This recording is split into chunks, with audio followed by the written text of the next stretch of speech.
ಮಾಜಿ ಮಸಾಲ. ಎಂತ ಅಡಿಗೆಯ ರುಚಿಯಾಗೋ ರಹಸ್ಯವು 20 ರೂಪಾಯಿ. ಇಂದಿನಿಂದ ವಿಧಾನಮಂಡಲ ಅಧಿವೇಶನ ಆರಂಭವಾಗ್ತಾ ಇದೆ. ಡಿಕೆ ಶಿವಕುಮಾರ್ ಅವರ ಈ ಒಂದು ಸಿಎಂ ಆದ ಬಳಿಕ ಮೊದಲ ಅಧಿವೇಶನವಾಗಲಿದೆ. ಮೊದಲ ಅಧಿವೇಶನದಲ್ಲಿ ಹಲವಾರು ಸವಾಲುಗಳನ್ನ ಡಿಕೆ ಶಿವಕುಮಾರ್ ಎದುರಿಸುತ್ತಿದ್ದಾರೆ. ಸಿಎಂ ಆಗಿ ಡಿಕೆಶಿಗೆ ಈಗ ಜವಾಬ್ದಾರಿಗಳು ಸವಾಲುಗಳು ಹೆಚ್ಚಾಗಿವೆ. 8 ಹೊಸ ಸಚಿವರು, ಹೊಸ ಸ್ಪೀಕರ್ ಜೊತೆ ಅಧಿವೇಶನವನ್ನ ನಡೆಸಲಿದ್ದಾರೆ. ಡಿಕೆಗೆ ಕಾಡಲಿದೆ ಮಾಜಿ ಸಿಎಂ ಸಿದ್ದರಾಮಯ್ಯ ಅವರ ಅನುಪಸ್ಥಿತಿ.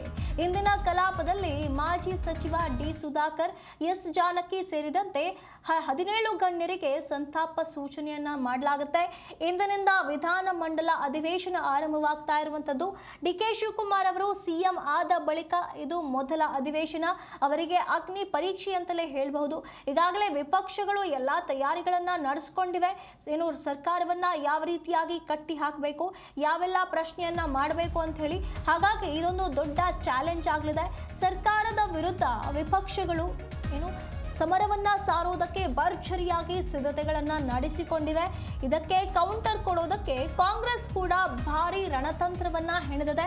ಸದನದಲ್ಲಿ ಖಾತೆ ಹಂಚಿಕೆ, ಬರ ಹಾಗೆ ಕಾವೇರಿ ಜಟಾಪಟಿ ನಡೆಯೋದು ಫಿಕ್ಸ್ ಅನ್ನುವಂಥದ್ದು ಎಲ್ಲರಿಗೂ ಗೊತ್ತಿರುವಂತ ಮಾಹಿತಿ. ಹಾಗಾಗಿ ಇದಕ್ಕೆ ಸಂಬಂಧಪಟ್ಟಂತೆ ಏನೆಲ್ಲ ಚರ್ಚೆಯಾಗುತ್ತೆ ಕಾದು ನೋಡಬೇಕಿದೆ.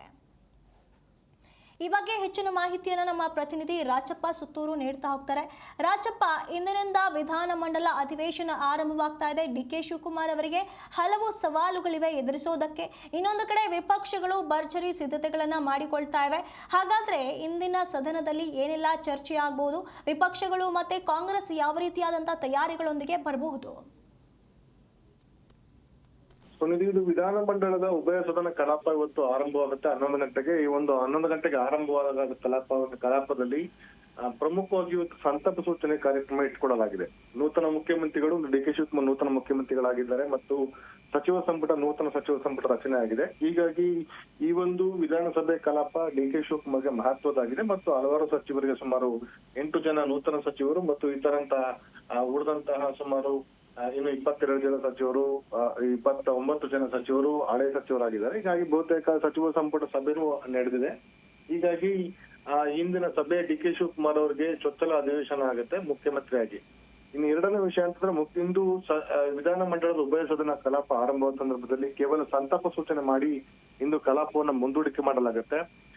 ಮಾಜಿ ಸಚಿವ ಡಿ ಸುಧಾಕರ್ ಅಂದ್ರೆ ಹಿಂದೆ ಸಿದ್ದರಾಮಯ್ಯ ಸಚಿವ ಸಂಪುಟದಲ್ಲಿ ಸಚಿವರಾಗಿದ್ದ ಡಿ ಸುಧಾಕರ್ ಅವರು ನಿಧನರಾಗಿರೋ ಕಾರಣಕ್ಕೋಸ್ಕರ ಅವರಿಗೆ ಒಂದು ಸಂತಾಪ ಸೂಚನೆ ಮತ್ತು ಎಸ್ ಜಾನಕಿ ಗಾನಕ್ಕೋಗಲೇ ಎಸ್ ಜಾನಕಿ ಅವರ ನಿಧಾನಕ್ಕೆ ಸಂತಾಪ ಸೂಚನೆಯನ್ನ ವಿಧಾನ ಮಂಡಲದ ಉಭಯ ಸದನಗಳಲ್ಲಿ ಮಂಡಿಸುವಂತ ಸಾಧ್ಯತೆ ಇದೆ. ಹೀಗಾಗಿ ಹಾಲಿ ಸಚಿವರು ನಿಧನರಾಗಿರೋ ಕಾರಣಕ್ಕೋಸ್ಕರ ಸಂತಾಪ ಸೂಚನೆ ನಂತರ ಸುಮಾರು 17 ಜನರಿಗೆ ಸಂತಾಪ ಸೂಚನೆ ಮಂಡನೆ ಮಾಡಲಾಗುತ್ತೆ. ಸಂತಾಪ ಸೂಚನೆ ಬಳಿಕ ಇಂದು ಕಲಾಪವನ್ನ ಮುಂದೂಡಲಾಗುತ್ತೆ. ನಾಳೆ ವಿಧಾನಸಭೆ ಅಧಿವೇಶನ ಮತ್ತೆ ಕಲಾಪ ಆರಂಭವಾಗುವ ಸಂದರ್ಭದಲ್ಲಿ ಸ್ಪೀಕರ್ ಚುನಾವಣೆ ಎದುರಾಗುತ್ತೆ. ಹೀಗಾಗಿ ಇಂದು ಮತ್ತು ನಾಳೆ ಬಹುತೇಕ ಯಾವುದೇ ಚರ್ಚೆ ನಡೆಯುವಂತ ಸಾಧ್ಯತೆ ಬಹುತೇಕ ಕಡಿಮೆ. ನಾಳೆ ಸ್ಪೀಕರ್ ಚುನಾವಣೆ, ಉಪ ಸಭಾಧ್ಯಕ್ಷರ ಚುನಾವಣೆ ಎರಡೂ ಸಹ ಚುನಾವಣೆ ಇರುವ ಕಾರಣಕ್ಕೋಸ್ಕರ ಬಹುತೇಕ ಮಧ್ಯಾಹ್ನದ ವೇಳೆ ತನಕನೂ ಸಹ ಈ ಒಂದು ಕಲಾಪದಲ್ಲಿ ಇದೇ ಪ್ರಮುಖವಾಗಿ ಚರ್ಚೆಗೆ ಕಾರಣವಾಗುತ್ತೆ. ಹಾಗಾಗಿ ಇಂದು ಮತ್ತು ನಾಳೆ ಯಾವುದೇ ಮಹತ್ವದ ಚರ್ಚೆ ನಡೆಯುವುದಿಲ್ಲ. ಹಾಗಾಗಿ ಬಹುತೇಕ ಸೋಮವಾರದಿಂದ ಅಧಿಕೃತ ಕಾರ್ಯಕಲಾಪಗಳು ಆರಂಭವಾಗುತ್ತೆ. ಆ ಸಂದರ್ಭದಲ್ಲಿ ಪ್ರಶ್ನೋತ್ತರ ಕಲಾಪ ಇರ್ಬೋದು ಅಥವಾ ಚರ್ಚಾ ವಿಷಯಗಳಿರ್ಬೋದು ಮತ್ತು ಪ್ರತಿಯೊಂದು ವಿಷಯಗಳು ಸಹ ಬಿಜೆಪಿ ಸದಸ್ಯರು, ಜೆಡಿಎಸ್ ಸದಸ್ಯರು ಎತ್ತುವಂತ ಪ್ರಶ್ನೆಗಳಿಗೆ ರಾಜ್ಯ ಸರ್ಕಾರ ಉತ್ತರವನ್ನು ಕೊಡಬೇಕಾಗುತ್ತೆ. ಆ ನಿಟ್ಟಿನಲ್ಲಿ ಮುಖ್ಯಮಂತ್ರಿಗಳು ಸಹ ಸಾಕಷ್ಟು ತಯಾರಿಯನ್ನು ಮಾಡಿಕೊಂಡಿದ್ದಾರೆ ಮತ್ತು ನಿನ್ನೆ ಸಚಿವ ಸಂಪುಟ ಸಹೋದ್ಯೋಗಿಗಳಿಗೆ ತರಬೇತಿಯನ್ನು ಕೊಡುವಂತದ್ದು ಮತ್ತು ವಿಪಕ್ಷಗಳು ಕೇಳುವಂತ ಪ್ರಶ್ನೆಗಳಿಗೆ ಸಮರ್ಪಕವಾಗಿ ಸೂಕ್ತವಾಗಿ ಉತ್ತರವನ್ನು ಕೊಡಬೇಕಾಗುತ್ತೆ. ಯಾಕಂದ್ರೆ ಬಹುತೇಕ ಕೆಲವರು ಹೊಸಬರು ಇರೋ ಕಾರಣಕ್ಕೋಸ್ಕರ ಇಲಾಖೆಯ ಒಂದು ಕಾರ್ಯವೈಖರಿ ಬಗ್ಗೆ ಮಾಹಿತಿ ಇರೋದಿಲ್ಲ. ಕಳೆದ 2 ತಿಂಗಳಾಯಿತು ಸಚಿವ ಸಂಪುಟ ವಿಸ್ತರಣೆ ಮಾಡಿ ಖಾತೆಗಳ ಹಂಚಿಕೆ ಆಗಿಲ್ಲ. ಹೀಗಾಗಿ ಎಲ್ಲವೂ ಸಹ ಒಂದಷ್ಟು ಗೊಂದಲದಲ್ಲಿವೆ. ಹೀಗಾಗಿ ಇನ್ನಷ್ಟು ಕಾಲಾವಕಾಶ ಇರುವ ಕಾರಣಕ್ಕೋಸ್ಕರ ಸೋಮವಾರದ ಬಳಿಕ ವಿಧಾನಸಭೆ ಅಧಿಕೃತ ಕಾರ್ಯಕಲಾಪಗಳಲ್ಲಿ ಈ ಒಂದು ಪ್ರಶ್ನೋತ್ತರ ಕಲಾಪ ಮತ್ತು 330 ಇರ್ಬೋದು ಅಥವಾ 73 ಇರ್ಬೋದು ಬೇರೆ ನಿಲುವಳಿ ಸೂಚನೆ ಮೇಲೆ ಚರ್ಚೆ ನಡೆಯುವಂತ ಸಾಧ್ಯತೆ ಇದೆ. ಹೀಗಾಗಿ ಸೋಮವಾರ ತನಕ ಸಚಿವರುಗಳಿಗೆ ಬಿಡುವು ಸಿಗುತ್ತೆ. ಆ ನಂತರ ಈ ಒಂದು ಬಿಡ್ಡಿ ವಿಷಯ ಇರ್ಬೋದು ಅಥವಾ ಬರ ವಿಷಯ ಇರ್ಬೋದು ಅಥವಾ ಸಚಿವರಾದಂತಹ ಬಿ ನಾಗೇಂದ್ರ ಅವರ ರಾಜೀನಾಮೆಗೆ ಪಟ್ಟಿ ಹಿಡಿಯೋದಿರ್ಬೋದು ಅಥವಾ ಬರ ನೀರು ತಮಿಳುನಾಡಿಗೆ ನೀರು ಬಿಡುಗಡೆ ಮಾಡುವ ವಿಚಾರದಲ್ಲಿ ರಾಜ್ಯ ಸರ್ಕಾರ ವೈಫಲ್ಯ ವಿಚಾರ ಇರ್ಬೋದು, ಇವೆಲ್ಲವೂ ಸಹ ಪ್ರಮುಖವಾಗಿ ಚರ್ಚೆ ಮುಂದಿಟ್ಕೊಂಡು ಹೋರಾಟ ಮಾಡುವಂತ ಒಂದು ಸಾಧ್ಯತೆ ಇದೆ. ಸುನಿಧಿ, ಧನ್ಯವಾದಗಳು ರಾಚಪ್ಪ ನಿಮ್ಮೆಲ್ಲ ಮಾಹಿತಿಗಾಗಿ.